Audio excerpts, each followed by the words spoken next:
Hello guys, আমি রাফি আর আপনারা দেখছেন রাফিজ ইংলিশ। আজকে আমরা ইংরেজি শব্দের বানান এবং উচ্চারণ শেখার আরও একটি নতুন নিয়ম শিখব।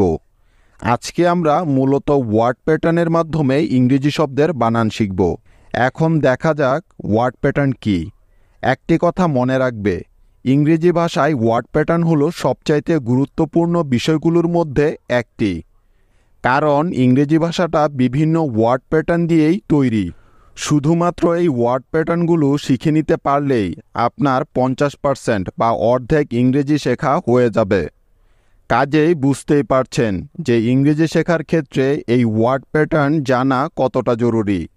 কেননা ওয়ার্ড প্যাটার্ন হলো এমন একটি বিশেষ ধরনের নমুনা বা শব্দাংশ যা যে কোনো শব্দে একই থাকে, কখনো বদলায় না, পরিবর্তন হয় না। তাদের উচ্চারণ একই রকম থাকে সব জায়গায়, সব সময়। তবে গুরুত্বপূর্ণ বিষয়টি হলো যে এই ওয়ার্ড প্যাটার্নের ক্ষেত্রে অন্য কোনো নিয়ম ব্যবহার হতে পারে না। অন্য কোনো নিয়ম কাজে আসবে না এই ওয়ার্ড প্যাটার্নের মধ্যে। এই ওয়ার্ড প্যাটার্নগুলো ইংরেজি ভাষাটাকে অনেক অনেক সহজ করে দিয়েছে। তাই ইংরেজি শিখতে চাইলে এই ওয়ার্ড প্যাটার্নগুলো অবশ্যই শিখতেই হবে। তবে চিন্তার কোনো কারণ নেই, সহজভাবে ইংরেজি শেখার জন্য আমি তো আছি। ইংরেজি ভাষায় যত ধরনের ওয়ার্ড প্যাটার্ন আছে তাদের সবগুলো নিয়ে আমি খুব চমৎকার একটি ভিডিও আপনাদের জন্য তৈরি করে দিয়েছি, যেটা দেখলে আপনি মাত্র 50 মিনিটের মধ্যে ইংরেজি ভাষার সমস্ত ওয়ার্ড প্যাটার্ন নিমেষেই শিখে ফেলতে পারবেন। আমি নিচে এই ভিডিওটির লিংক দিয়ে দিচ্ছি, চাইলে আই বাটন এবং প্লেলিস্ট থেকেও দেখে নিতে পারবেন। ঠিক আছে, তাহলে চলুন দেখি এই ওয়ার্ড প্যাটার্নগুলো কিভাবে বিভিন্ন শব্দে কাজ করে। আমাদের আজকের প্রথম শব্দ হলো সোলার। তবে নিয়ম কিন্তু আগেরটাই থাকবে, অর্থাৎ প্রথমে শব্দটাকে সম্পূর্ণভাবে ভেঙে নিতে হবে, তারপরে তাদের প্রতিবর্ণগুলো শুধু বসিয়ে দিলেই হয়ে যাবে। তাহলে চলুন সেই কাজটাই করা যাক। এই শব্দটাকে ভাঙলে আমরা প্রথমে পাবো দন্ত স, তারপরে পাবো ওকার, তারপরে ল, তারপরে আকার এবং সবশেষে পাবো র। ব্যাস হয়ে গেল সোলার। এবার তাদের প্রতিবর্ণগুলো বসানোর পালা। আমরা সবাই নিশ্চয়ই ইংরেজি প্রতিবর্ণগুলো জানি, ঠিক তো? তো দেখো, সবার প্রথমে আছে দন্ত স, সেজন্য দন্ত স এর প্রতিবর্ণ এসকে নিতে হবে। তারপরে আছে ওকার। আমরা জানি যে ওকারের প্রতিবর্ণ হলো উ, তাই নিতে হবে উ। তাহলে এস উ মিলে হলো সো। তারপরে ল আছে, যার জন্য নিলাম এল। ল এরপরে আকার আছে, তাই নিতে হবে এ। তাহলে এল এ মিলে হলো লা, সো লা।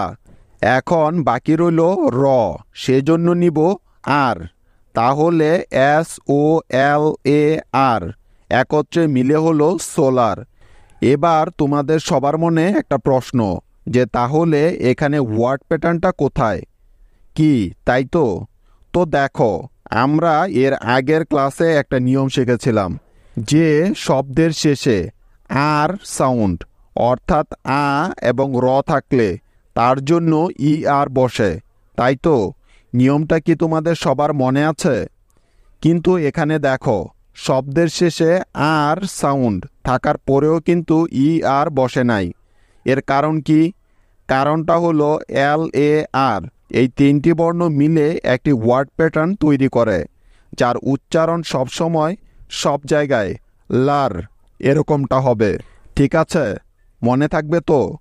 অর্থাৎ আমরা যেখানেই পাবো লার মানে ল যোগ আর সাউন্ড, সেখানেই চোখ বন্ধ করে বসিয়ে দিব এল এ আর। ব্যাস, তাহলেই হয়ে যাবে, কাজ শেষ। মনে রাখবে, এটা হলো একটা ওয়ার্ড প্যাটার্ন, তাই এখানে অন্য কোনো নিয়ম বসতে পারবে না, ব্যবহার হতে পারবে না। দেখলে তো, ওয়ার্ড প্যাটার্ন জানা থাকলে কত সহজে ইংরেজি শব্দের বানান এবং উচ্চারণ করা সম্ভব। তাহলে এই শব্দটাতে কি কি সিলেবল পেলাম আমরা? এস ও সো এবং এল এ আর লার, সোলার। সোলার মানে সৌর বা সূর্যজাত, মনে থাকবে তো? তাহলে পরের শব্দটা দেখা যাক। নেক্সট শব্দ পোলার। এই শব্দটাকে ভাঙলে আমরা পাবো প্রথমে প, তারপরে ওকার, তারপরে ল, তারপরে আকার এবং শেষে পাবো র। ব্যাস হয়ে গেল পোলার। তাহলে চলো এবার এদের ইংরেজি প্রতিবর্ণগুলো বসানো যাক। প্রথমে আছে প, তাই প এর পরিবর্তে নিব পি। প এরপরে ওকার আছে, সেজন্য নিতে হবে উ। তাহলে পি উ মিলে হলো পু। এবার দেখো, খুব ভালো করে লক্ষ্য করো। এখন বাকি রইল ল, আকার এবং র, অর্থাৎ লার, তাই তো? এখন তোমরা চাইলে লার এর ওয়ার্ড প্যাটার্ন LAR সরাসরি লিখে দিতে পারো, অথবা একটা একটা করে প্রতিবর্ণগুলো বসিয়ে দিতে পারো। তবে বানান কিন্তু LARই থাকবে, এটার কোনো পরিবর্তন হবে না, কারণ এটা একটা ওয়ার্ড প্যাটার্ন। আর আমরা জানি যে ওয়ার্ড প্যাটার্ন কখনো বদলায় না। তাহলে লার এর জন্য নিয়ে নিলাম LAR। ব্যাস হয়ে গেল পোলার।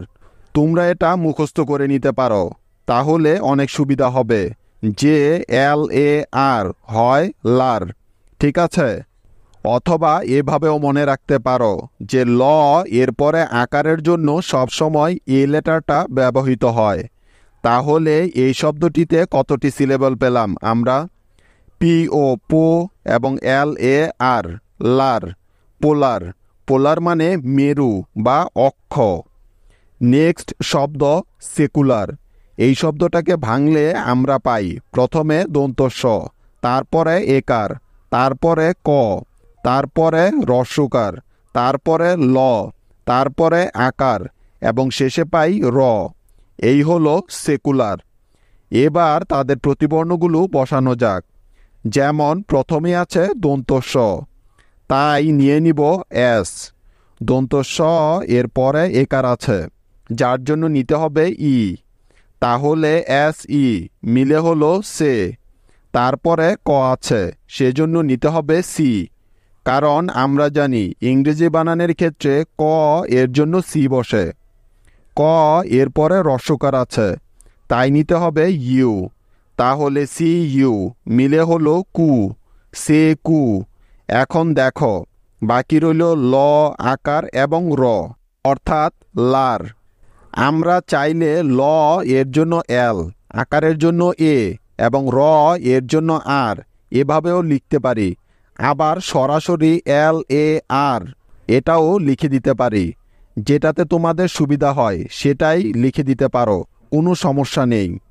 তবে মনে রেখো, যেভাবেই লেখো না কেন বানানটা কিন্তু একই থাকবে সব সময়, অর্থাৎ LAR লার। সুতরাং যেখানেই পাবে লার সেখানেই হবে LAR, ঠিক তো? মনে থাকবে তো? তাহলে এই শব্দটা থেকে কি কি সিলেবল পেলাম আমরা? SE সে, CU কু, LAR লার, সেকুলার। সেকুলার মানে হচ্ছে ধর্ম নিরপেক্ষ, পক্ষপাতহীন। নেক্সট শব্দ সিমিলার। এই শব্দটা কিন্তু তোমাদের আগের ক্লাসের হোমওয়ার্ক ছিল। তাহলে চলো শব্দটাকে প্রথমে ভেঙে নেওয়া যাক।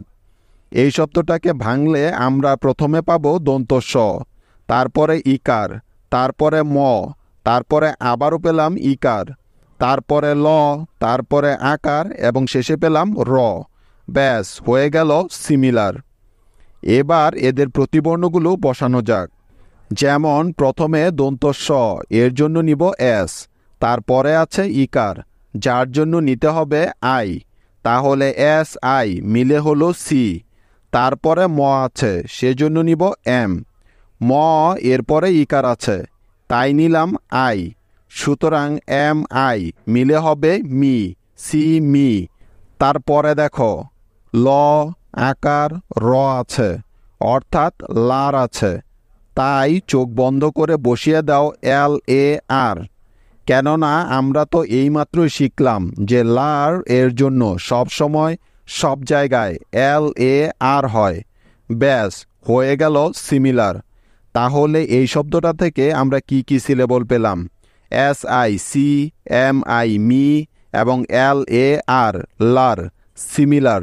সিমিলার মানে একই রকম, অনুরূপ। ঠিক আছে। নেক্সট শব্দ রেগুলার। এই শব্দটাকে ভাঙলে আমরা পাই প্রথমে র, তারপরে একার, তারপরে গ, তারপরে রস্যকার, তারপরে ল, তারপরে আকার এবং শেষে পাই র। এই হয়ে গেল রেগুলার। এবার এদের প্রতিবর্ণগুলো বসানোর পালা। যেমন প্রথমে আছে র, তাই নিব আর। র এরপরে একার আছে, সেজন্য নিতে হবে ই। সুতরাং আর ই মিলে হলো রে। তারপরে গ আছে, সেজন্য নিলাম জি। গ এরপরে রস্যকার আছে, তাই নিলাম ইউ। তাহলে জি ইউ মিলে হলো গু, রে গু।